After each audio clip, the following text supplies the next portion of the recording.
ආයුබෝවන් 10 ශ්‍රේණිය බුද්ධ ධර්මය සිව්සස් හැඳින සැනසුම ලබමු.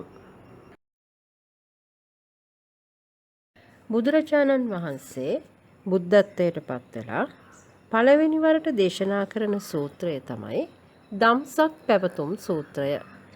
ධම්ම චක්ක පවත්තන සූත්‍රය. බුදුරජාණන් වහන්සේ වෙසක් පුර 15ක් පෝය දවසේ බුද්ධත්වයට පත් වෙලා ඇසළ පුර 15ක් පෝය දවසේදී බරණැස ඉසිපතන මිගදායේදී පස්වග මහණුන්ට ප්‍රථම ධර්ම දේශනය සිදු කරනවා.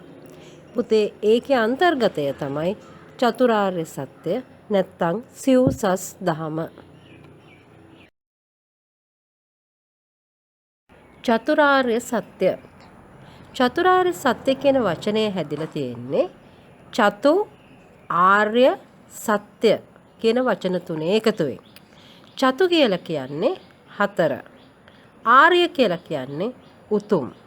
සත්‍ය කියලා කියන්නේ ඇත්ත. උතුම් ඇත්ත හතරක් ගැන තමයි මේ චතුරාර්ය සත්‍යයෙන් දේශනා කරලා තියෙන්නේ.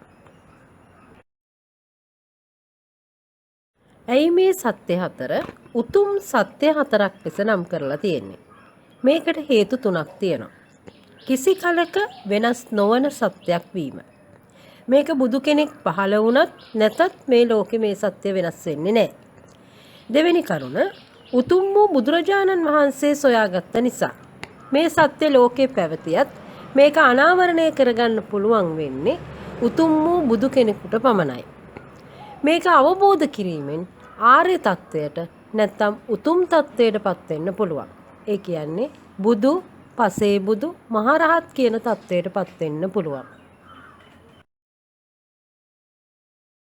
ඊළඟට බලමු චතුරාර්ය සත්‍ය නිවැරදිව සඳහන් කරන්නේ කොහොමද කියලා. මේකෙදි දරුවනේ දුක්ඛ ආර්ය සත්‍ය කියන වචන තුන හැම එකකටම අනිවාර්යයෙන්ම ඇතුළත් කළ යුතුයි. ඒ අනුව පළවෙනි ආර්ය සත්‍ය තමයි 1 දුක්ඛ ආර්ය සත්‍ය. 2 දුක්ඛ සමුදය ආර්ය සත්‍ය.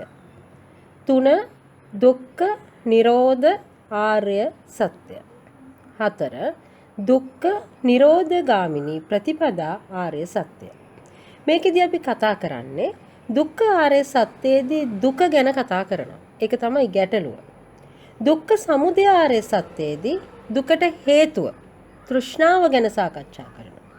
දුක්ඛ නිරෝධ ආර්ය සත්‍යයේදී දුක නැති වුනහම ඇතිවෙන తত্ত্বය නිවන ගැන කතා කරනවා. දුක්ඛ නිරෝධ ගාමිනී ප්‍රතිපදා ආර්ය සත්‍යයේදී නිවන කරා යන මාර්ගය ආර්ය අෂ්ටාංගික මාර්ගය ගැන සාකච්ඡා කරනවා. මීළඟට දුක්ඛ ආර්ය සත්‍ය විමසා බලමු. දුක්ඛ කියන වචනය තුළ අර්ථ කීපයක් පවතිනවා. අතෘප්තිකර බව, අර්ථ ශූන්‍ය බව, අසාර බව, තුච්ඡ බව වගේ අදහස්. දුක්ඛ ආර්ය සත්‍ය ප්‍රධාන කොටස් තුනකට බෙදෙනවා. 1 දුක්ඛ දුක, 2 විපරිණාම දුක, 3 සංඛාර දුක. දරුවනේ දුක්ඛ දුක කියලා කියන්නේ එදිනෙදා ජීවිතයේදී විඳින සාමාන්‍ය දුක. ඒක අපිට මේ විදියට කොටස් කරන්න පුළුවන්. 1 ජාති දුක. ඉපදීම දුකක්. එහෙම කියන්නේ ඉපදීම නිසා සියලු දුක් ආරම්භ කරන හින්දා. 2 ජරාව. දි รา යාම දුකක්. වයසට යනකොට ඇස් දෙක පේන්නේ නැහැ, කන් දෙක ඇහෙන්නේ නැහැ, කොන්ද කුදු වෙලා මේක දුකක්. අංක 3 ව්‍යාධිය. ලෙඩවීම දුකක්. අංක 4 මරණය දුකක්. මරණය කියලා කියන්නේ ආයුෂ, උණුසුම, විඥාණය කියන තුන ශරීරයෙන් ඉවත් වීම. ඊළඟ එක ශෝක.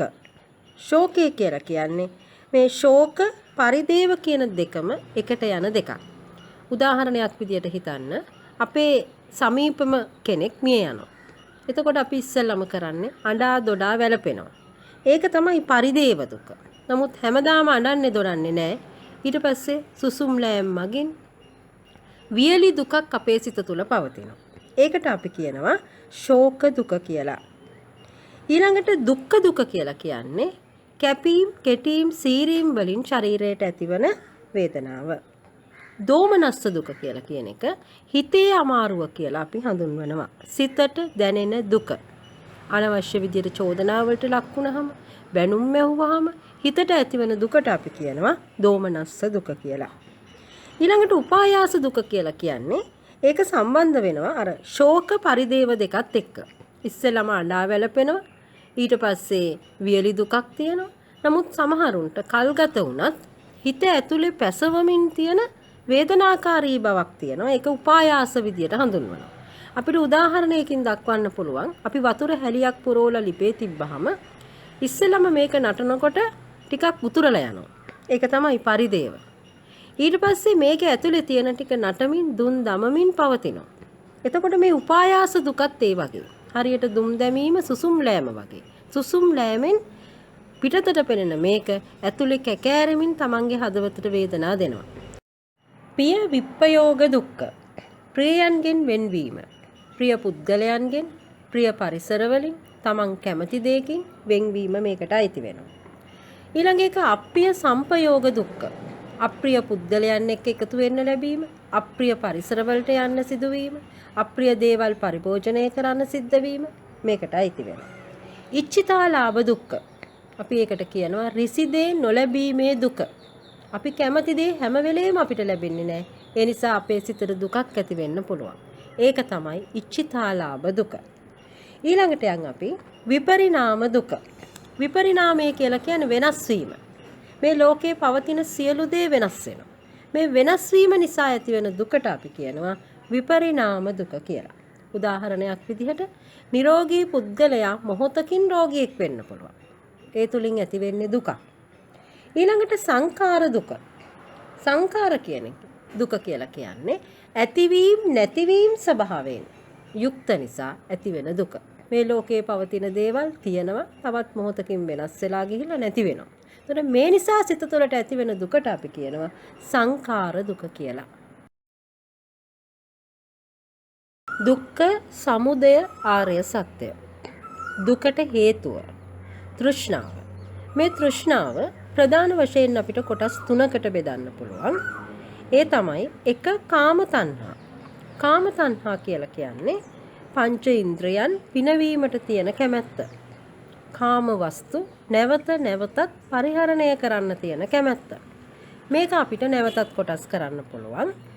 ඇහින් බලන රූප දකින්න අපිට තියෙන කැමැත්ත. සමහර අය දකින්න අපි බොහොම කැමතියි. ඊළඟට කනෙන් ශබ්ද අහන්න තියෙන කැමැත්ත. සමහර දේවල්, සමහර සින්දු රස විඳින්න අපි බොහොම කැමතියි. ඊළඟ එක ගන්ධ තණ්හා. සමහර සුවඳ වලට අපි බොහොම කැමතියි. ඒ නිසා තමයි තමන් කැමති සුවඳ විලවුන් අපි පාවිච්චි කරන්නේ. ඊළඟ එක රස තණ්හා. සමහර ආහාර වලට විශේෂයෙන් අපි කැමතියි. ඒකේ තියෙන රසයට. ස්පර්ශ තණ්හා. සමහර ස්පර්ශ විඳින්න අපි කැමතියි.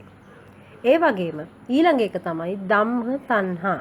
සමහර ධර්මතාවය එහෙම නැත්නම් සමහර සංකල්ප වල අපි එල්බගෙන ඉන්නවා. ඒක තමයි ධම්ම තණ්හා කියලා කියන්නේ. මේ අනුව කාම තණ්හාව අපිට කොටස් වලට කඩන්න පුළුවන්. රූප තණ්හා, ශබ්ද තණ්හා, ගන්ධ තණ්හා, රස තණ්හා, ස්පර්ශ තණ්හා, ධම්ම තණ්හා කියලා. ඊළඟට දෙවෙනි එක තමයි භව තණ්හාව. අපි භවයෙන් භවයට ගමන් කරමින් මේ කියන පංචේන්ද්‍රයන් පිනවන්න තියෙන කැමැත්ත. භවයෙන් භවයට ගමන් කරමින් ඇස, කන, නාසය, දිව, ශරීරය, මනස කියන දේවල් පිනවන්න තියෙන කැමැත්ත තමයි භව තණ්හා කියලා කියන්නේ. ඊළඟට විභව තණ්හා කියලා කියන්නේ නැවත ඉපදීමක් නැහැ කියලා හිතලා, නැවත භවයක් නැහැ කියලා හිතලා මේ භවය තුල ඉඳුරන් පිනවන්න තියෙන කැමැත්ත. මේක අපි සමාජයේ දකිනවා. සමහරු කියනවා පරලොවක් ගැන කොහොමද කියන්නේ? කවුද දන්නේ ආයි ගිහින් උපදිනවද කියලා? ඒ නිසා මේ භවය තුල සියලුම සැප විඳින්න ඕනේ. ඒ නිසා හොඳින් හෝ නරකින් සැප විඳීම අරමුණු කරගෙන ඉන්න කොටසක් ඉන්නවා. අන්න ඒ තණ්හාව තමයි අපි කියන්නේ විභව තණ්හාව. තුන්වන සත්‍ය දුක්ඛ නිරෝධ ආර්ය සත්‍ය. දුක නැති කිරීම පිළිබඳ උතුම් සත්‍ය. මේකෙදි අපි කතා කරන්නේ නිර්වාණය, නිවන ගැන. මේ නිවන ප්‍රධාන කොටස් දෙකකට බෙදන්න පුළුවන්. ක්ලේශ පරිනිර්වාණය, ස්කන්ධ පරිනිර්වාණය. ක්ලේශ පරිනිර්වාණය කියලා කියන්නේ කෙලෙස් නැති වෙන අවස්ථාව. ඒ කියන්නේ දරුවෝ ආර්ය තත්ත්වයට පත් වෙන අවස්ථාව. බුදු, පසේ බුදු, මහරහත් කියන තත්ත්වයන්ට පත් වෙන අවස්ථාවේදී සියලුම කෙලෙස් නැති වෙනවා. ඒ අවස්ථාවට අපි කියනවා ක්ලේශ පරිනිර්වාණ අවස්ථාව කියලා. හැබැයි නමුත් තාම පුද්ගලයා ජීවත් වෙනවා. ජීවිතයේ අවසන් වෙන අවස්ථාවේදී තමයි ස්කන්ධ පරිනිර්වාණය සිද්ධ වෙන්නේ. ස්කන්ධ පරිනිර්වාණය කියලා කියන්නේ පුද්ගලයා හැදිලා තියෙන ස්කන්ධ පහ. පංචස්කන්ධය විසිරීලා යන අවස්ථාව. වෙන විදියකින් කිව්වොත් බුදුවරයා, පසේ බුදුවරයා, ඒ වගේම රහතන් වහන්සේ මිය යන අවස්ථාව. මේ විදිහට දුක්ඛ නිරෝධාරය සත්‍ය කොටස් දෙකයි, ක්ලේශ පරිනිර්වාණය හා ස්කන්ධ පරිනිර්වාණය. සිව්වන ආර්ය සත්‍ය දුක්ඛ නිරෝධගාමිනී ප්‍රතිපදා ආර්ය සත්‍ය. මේකෙදී අපි සාකච්ඡා කරන්නේ ආර්ය අෂ්ටාංගික මාර්ගය පිළිබඳව. දරුවනේ ආර්ය අෂ්ටාංගික මාර්ගය කියලා කියන්නේ ආර්ය කියන්නේ උතුම් කියන එක. ඒකේ අර්ථය අපි ඉස්සෙල්ලා කතා කරා. අෂ්ටාංගික අංග 8කින් යුක්ත මාර්ගය.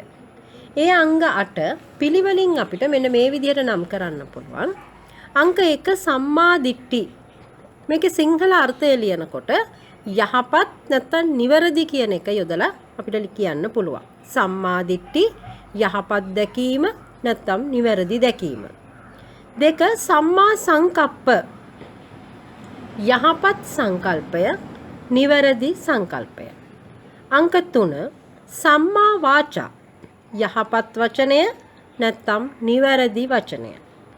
සම්මා කම්මන්ත යහපත් ක්‍රියාව නැත්නම් නිවැරදි ක්‍රියාව. මෙන්න මෙතනදි මතක තියාගන්න ඕනේ මේ සම්මා කම්මන්ත කියන එක බොහෝ අය වරද්දනවා. කම්මන්ත කියපු ගමන් කර්මාන්ත කියලා ලියනවා. ඒක වැරදි. සම්මා කම්මන්ත කියලා කියන්නේ ක්‍රියාව කියන එක. ඊළඟ එක සම්මා ආජීව යහපත් දිවි පැවැත්ම නැත්නම් නිවැරදි දිවි පැවැත්ම. ඊළඟ එක සම්මා වායාම යහපත් වෑයම එහෙම නැත්නම් නිවැරදි වෑයම. සම්මා සතිය යහපත් සිහිය නැත්නම් නිවැරදි සිහිය. සම්මා සමාධි යහපත් සිත එකඟකම නැත්නම් නිවැරදි සිත එකඟකම. ඔබට අනුපූර්ව ආර්ය අෂ්ටාංගික මාර්ගය ලියන්න කිව්වොත් ඔබ මේ කරුණු 8 පිළිවෙලින් ලිවිය යුතු බව මතක තියාගන්න. මීළඟට ආර්ය අෂ්ටාංගික මාර්ගය ත්‍රිශික්ෂාවලට බෙදා දක්වමු. ත්‍රිශික්ෂා කියලා කියන්නේ ශීල, සමාධි, ප්‍රඥා. මේකෙදි දරුවනේ ඔබට පේනවා රූප සටහනේ ශීල ශික්ෂාවට අයිති වෙනවා. සම්මා වාචා යහපත් වචනය, සම්මා කම්මන්ත යහපත් ක්‍රියාව, සම්මා ආජීව යහපත් දිවි පැවැත්ම. මේකෙදි සිද්ධ වෙන්නේ කය වචනය සංවර වීම. ඊළඟට සමාධියේදී සිද්ධ වෙන්නේ සිත සංවර වීම. සම්මා වායාම නිවැරදි වෑයම, සම්මා සතිය නිවැරදි සිහිය, සම්මා සමාධි නිවැරදි සිත එකඟකම සමාධි කොටසට අයිති වෙනවා. එතනදී පුද්ගලයාගේ සිත සංවර වෙනවා. මේ අවස්ථා දෙක වෙනකොට කය වචනය සිත කියන අංග තුනම පුද්ගලයාගේ සංවර වෙනවා.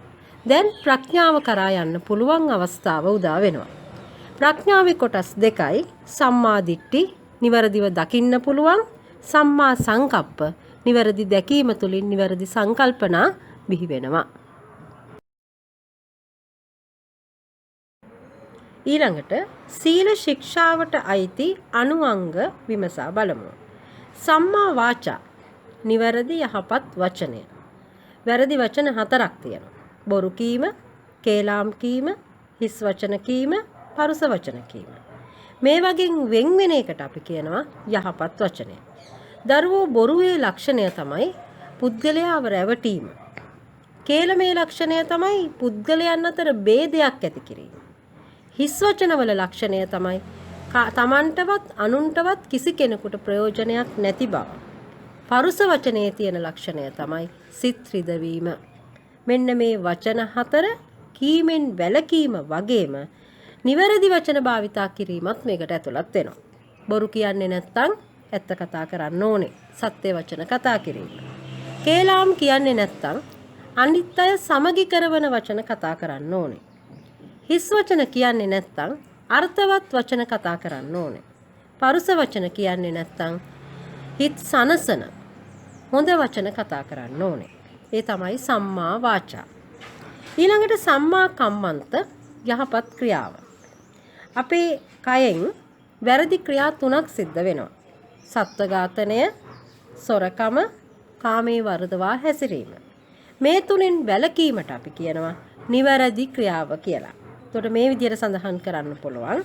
සත්ව ඝාතනයෙන් වැළකීම, සොරකමින් වැළකීම, කාමයේ වර්ධවා හැසිරීමෙන් වැළකීම. මේක මතක තියාගන්න බොහොම පහසුයි. පන්සිල් වල පළවෙනි කරුණු 3. ඊළඟට සම්මා ආජීව නිවැරදි දිවි පැවැත්ම. අපි ජීවත් වීම සඳහා කරන වෘත්තීන් පිළිබඳව මේකෙන් අදහස් කරනවා. මේ වැරදි වෙළඳාම් පහෙන් ඉවත් වීම තමයි මේකට අයිති වෙන්න ඕනේ. සත්ව වෙළඳාමෙන් වැළකීම, අවියායුධ වෙළඳාමෙන් වැළකීම, මස් මාංශ වෙළඳාමෙන් වැළකීම, වසවිස වෙළඳාමෙන් වැළකීම, මත්පැන් වෙළඳාමෙන් වැළකීම. එහෙම වැළකීලා නිවැරදි ජීවන වෘත්තියක යෙදීම අදහස් වෙනවා.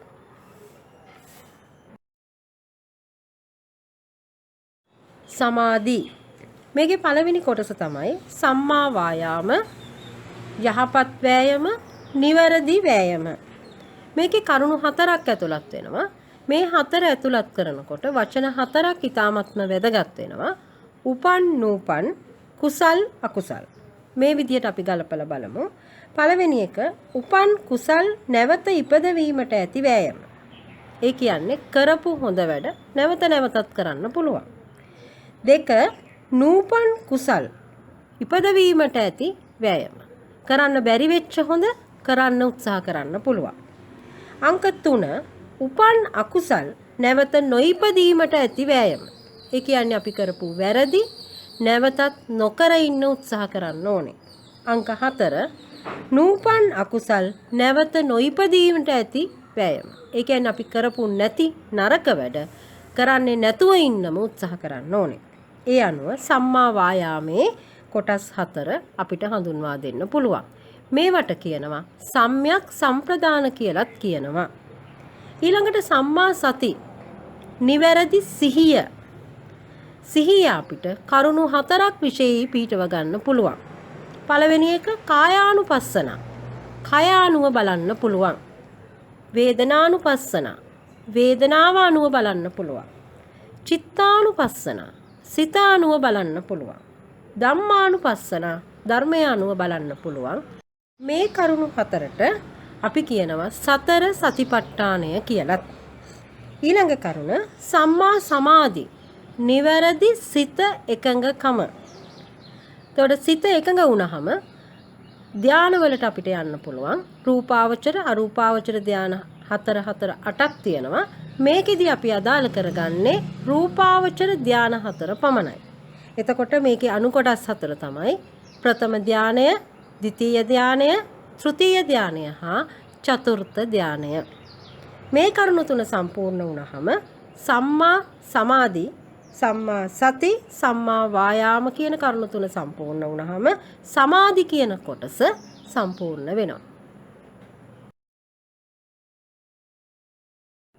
දැන් සිත, කය, වචනය කියන අංග තුනම දොරටු තුනම සංවරයි. දැන් ප්‍රඥාව උදා කරගන්න පුළුවන්. මේකෙදි කොටස් දෙකක් තියෙනවා. එක සම්මා දිට්ඨි, නිවැරදි යහපත් දැකීම. මේකෙදි දරුවෝ දැනට කෙටියෙන් මතක තියාගන්න චතුරාර්ය සත්‍ය පිළිබඳව දන්නා නුවණ. අපි 11 ශ්‍රේණිය අවසානයේදී සම්මා දිට්ඨියේ ප්‍රභේද 5ක් නැවත ඉගෙන ගන්නවා. ඊළඟ කොටස සම්මා සංකප්ප, නිවැරදි සංකල්පනාව. සංකල්පනා 3ක් තියෙනවා. අවිහිංසා සංකප්ප, කිසිවෙකුට හිංසා කරන්නේ නැහැ කියන සංකල්පනාව. අව්‍යාපාද සංකල්ප, ව්‍යාපාදයෙන් තොරවීම. කිසිවෙකුට වෛර කරන්නේ නැහැ කිසි කෙනෙක් එක්ක තරහක් ගන්නෙ නැහැ කියන මෛත්‍රී සහගත සංකල්පනාව. ඊළඟට නෙක්ඛම්ම සංකප්ප. කම්සප මිදීමෙන් ඈත්වීමේ සංකල්පනාව. මේ විදිහට සම්මා දිට්ඨි සම්මා සංකප්ප කියන අංග දෙක සම්පූර්ණ වුණාම ප්‍රඥාව උදා කරගන්න පුළුවන්.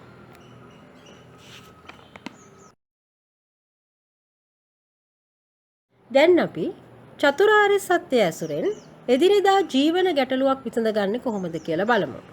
මේ කරුණේ තියෙන වැදගත්කම තමයි ඔබ චතුරාර්ය සත්‍ය පිළිබඳ ප්‍රශ්නයක් දෙවෙනි ප්‍රශ්න පත්‍රයේ ඇහුවොත් ඒකේ තුන්වෙනි කොටස බොහෝ දුරට චතුරාර්ය සත්‍ය ඇසුරෙන් ඔබේ ගැටලුවක් විසඳා ගන්න අන්දම වෙන්න පුළුවන්. ඒ නිසා ඒකේ උත්තරය ලියනකොටත් මේ ඔබට පේන ආකාරයට කොටස් 4 කඩලා ඒ විදිහටම පිළිතුරු ලියන්න. අපි බලමු ගැටලුව. ගැටලුව අපි පාඩම් කරන දේ මතක නොසිටීම කියලා හිතුවොත් මොකද මේ කාලේ ඔබට තියෙන ප්‍රශ්නයක් තමයි කොච්චර පාඩම් කරත් මතක හිටින්නේ නැහැ කියන කතන්දරය. ඊළඟට බලමු ගැටලුවට හේතුව මොකද්ද? බුදුහාමුදුරුවෝත් කතා කරේ දුක, දුකට හේතුව, දුක නැති කිරීම, දුක නැති කිරීමේ මාර්ගය. ඒ අනුව අපි දෙවෙනියට කතා කරලා බලමු ගැටලුවට හේතුව මොකක්ද? ඇයි පාඩම් කරන දේ මතක හිටින්නේ නැති වෙන්නේ? ඔබ එකින් එක බලන්න මේ කරුණ ඔබටත් අදාළ වේවි. එකක් තමයි විෂය අවබෝධය නැත්නම් කොච්චර පාඩම් කරත් ඒක කටපාඩම් හිටින්නේ නැහැ. ඔබට යම් පාඩම් අතපහුව වෙලා තියෙනවා නම් ඒත් ඔබට පාඩම් කරාට මතක හිටින්නේ නැහැ. ඒ වගේම ඔබ පාඩම් කරන වෙලාව නොගැලපෙන්න පුළුවන්. ඔබ මහන්සි වෙලා රෑ 10ට විතර පොත අතර ගත්තට පාඩම් කරන කිසි දෙයක් ඔබට ඔලුවට යන්නේ නැති වෙන්න පුළුවන්. හැබැයි ඔබ පාන්දරම නැගිටලා පාඩම් කරන්න ගත්තොත් ඔබ පාඩම් කරන දේ හොඳින් මතකේ හිටින්න පුළුවන්. හරියට හිස් බස් එකක් වගේ. හිස් බස් එක ආපු ගමන් පහසුවෙන් නගින්න පුළුවන්. හැබැයි බස් එක ලෝඩ් වුණාට පස්සේ කිසි කෙනෙකුට ඒකට ලේසියෙන් නගින්න බෑ. ඊළඟ එක පාඩම් කරන ස්ථානය ගැලපෙන්නේ නැහැ. සද්ද බද්ද වැඩි, කටහඬවල් ඇහෙනවා, වාහන සද්ද ඇහෙනවා. එතකොට ඔබේ අවධානය වෙනතකට යන්න පුළුවන්. පාඩම් කරන ඉරියව්වත් ගැටලුවක් වෙනවා. සමහරු පොත අරගෙන යන්නේ ඇඳට ගියපු ගමන් නිින්ද යනවා, පොත බිමට වැටෙනවා. ඒ නිසා වාඩි වෙලා පාඩම් කරන එක ඉතා වැදගත් දෙයක්. පාඩම් කරන ක්‍රමය වැරදි වෙන්න පුළුවන්. සමහර අය කටපාඩම් කරන්න උත්සාහ කරනවා. වචනෙන් වචනේ කටපාඩම් කරනවා. නමුත් ඒක නිවැරදි ක්‍රමයක් නෙවෙයි. අවබෝධයෙන් මතක තියාගන්න උත්සාහ කරන්න. ඊළඟට අඩු අභ්‍යාස ප්‍රමාණයක යෙදීම. අභ්‍යාස වැඩියෙන් කරන්න උත්තර වැඩියෙන් ලියන්න ගණන් වැඩියෙන් හදන්න තමයි ඒ සංකල්පය ඔලුවට ගිහිල්ලා පහසුවෙන් ඒක නැවතත් ගලාගෙන එන්නේ. එතකොට මේ විදිහට ඔබේ ගැටලුවට හේතු ටික සොයා බලන්න. ඊළඟ එක